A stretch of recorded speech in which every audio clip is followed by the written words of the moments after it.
سب کتابوں سے بھلا قرآن ہے، سب کتابوں سے بھلا قرآن ہے، یہ ہمارا دین ہے، ایمان ہے تلاوت اس کی برکت کا سبب، سن کے جانو دل میرا قربان ہے۔ ماشاءاللہ الحمدللہ سامعین محترم اچھوتے انداز میں نرالے طرز میں موصوف تلاوت کلام اللہ پیش فرما رہے تھے، اور سامعین آپ یقین جانیے میرا دل تو اندر سے یہ کہہ رہا تھا کہ پڑھے جاؤ کلام الہی مخصوص لہجے میں، پڑھے جاؤ کلام الہی مخصوص لہجے میں، صفائی ہوتی جائے قلب کی ہر ایک لمحے میں۔ بھائی بیٹھ جائے، آپ بیٹھتے رہے میرے بھائی، جیسے ہی بیٹھے ہیں نا نوجوان ایسے ہی بیٹھ جائے۔ سامعین محترم آپ جانتے ہی ہیں کہ تلاوت کلام اللہ کے بعد نمبر جو آتا ہے وہ نعت رسول اللہ صلی اللہ علیہ وسلم کا آتا ہے، بیس ڈاؤن۔ اور کیوں نہ آئے، آپ یہ بھی جانتے ہیں کہ اللہ رب العزت کے بعد اگر کوئی ذات لائق و فائق قابل احترام اور باعث برکت ہے تو وہ آمینہ کے لال عبداللہ کے لخت جگر اماں آمینہ کی آنکھوں کی ٹھنڈک، جسے قرآن کبھی والضحیٰ کہتا ہے، کبھی واللیل اذا سجا کہتا ہے، کبھی طٰہٰ کہتا ہے، کبھی یاسین کہتا ہے، کبھی ما زاغ البصر کہتا ہے۔ اور ٹوڈا کے زندہ دل لوگوں، اگر آپ اس ناچیز جابر فرحت تاولوی سے معلوم کریں تو میں اپنے ذوق میں یوں کہوں گا کہ جس رب نے پورا قرآن ہی محمد کی شان میں نازل کر دیا ہو تو اس نبی کا کیا کہنا۔ بھائی بیٹھتے رہے آپ میرے بھائی، نوجوانوں بیٹھتے رہے۔ علماء دیوبند تو یوں کہتے ہیں کہ اے جنت تجھ میں حور و حضور رہتے ہیں،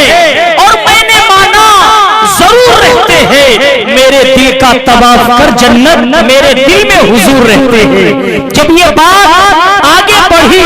اور اردو ادب کے ٹائیگر مرحوم ڈاکٹر راحت اندوری تک پہنچی تو مرحوم ڈاکٹر راحت اندوری نے نبی علیہ السلام کی شان میں یوں کہا کہ زمزمو کوثرو تسلیم نہیں لکھ سکتا، یا نبی آپ کی تعظیم نہیں لکھ سکتا، اور میں اگر 7 سمندر بھی نچوڑوں راحت تو آپ کے نام کی میم نہیں لکھ سکتا۔ جب یہ بات آگے بڑھی، بھائی اگر سامنے میرے بھائی جو کھڑے ہیں قسم نہ کھائی ہو تو بیٹھ جائے، آپ اچھے لوگ ہیں، پیارے بھائی ہیں، میں آپ کا مہمان ریکویسٹ کر رہا ہوں آپ سے،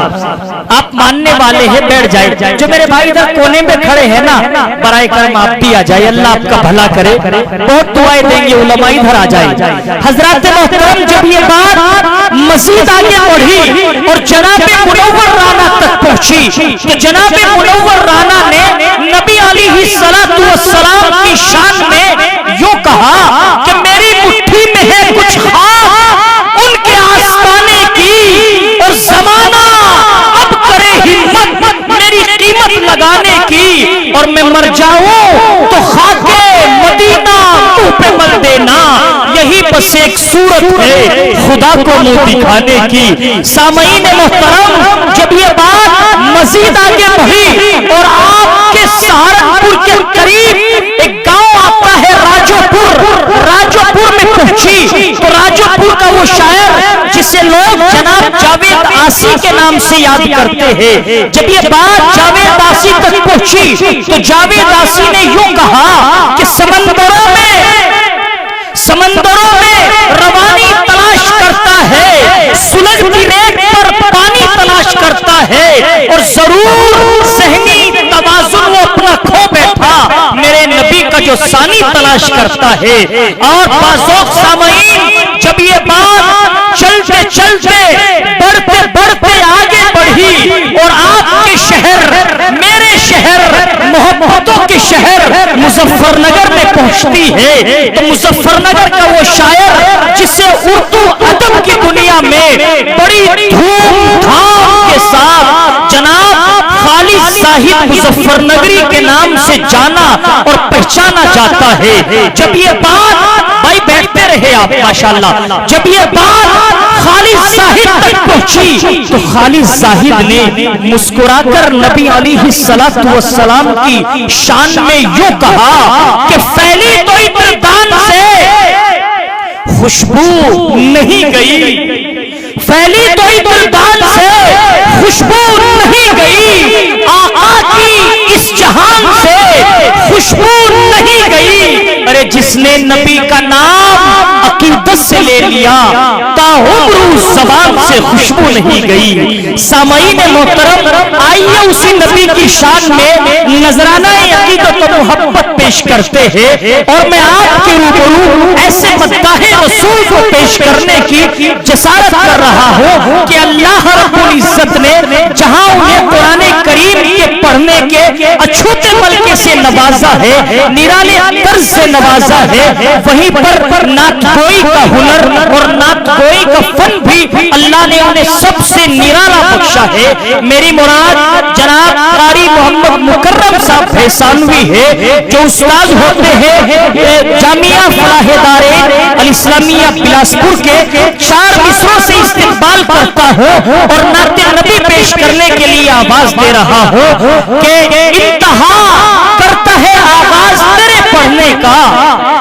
انتہا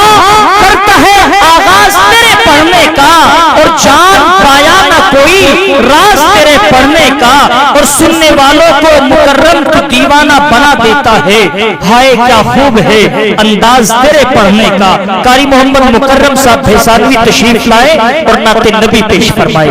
جو میرے احباب ابھی تک نہیں پہنچے ہیں جلسہ گاہ میں، پنڈال